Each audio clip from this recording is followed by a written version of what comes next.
And now is time for The Catch, which takes you around the Great Lakes to hear from reporters about the issues they're covering.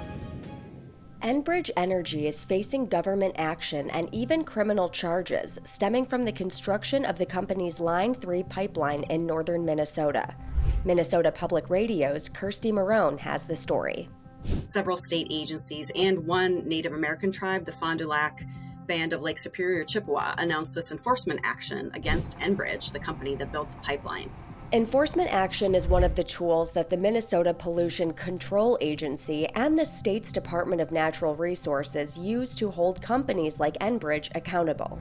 The pipeline was completed in October of 2021, and breaches that occurred during the construction process have been public knowledge for some time. Kirsty says the penalties for those breaches are just coming out now because it can take agencies a long time to investigate violations and create an agreement to address them.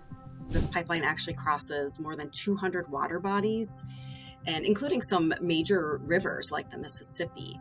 So there were also some independent environmental monitors that were watching the construction process and were supposed to report if they saw any problems. But, one of the concerns is that the regulations, they're not really designed for such a massive project like this.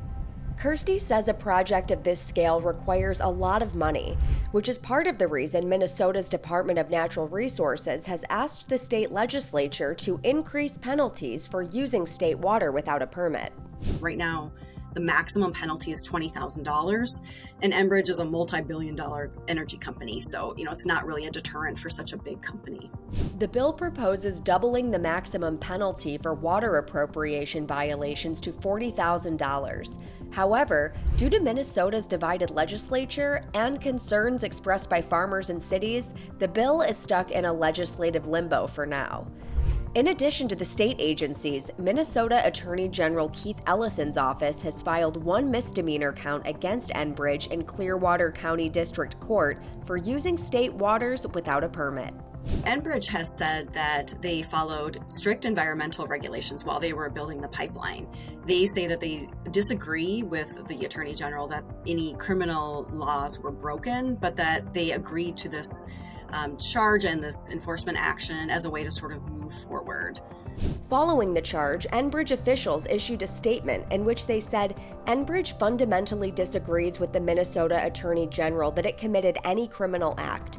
However, in the interest of moving forward, Enbridge reached agreement with the Attorney General. As set forth in the agreement, we fully expect the criminal charges will be dismissed. Combined with previous actions from the state DNR and Fond du Lac Band of Lake Superior, Chippewa, Kirsty says the investigations have resulted in more than $11 million in payments, environmental projects, and financial assurances from Enbridge.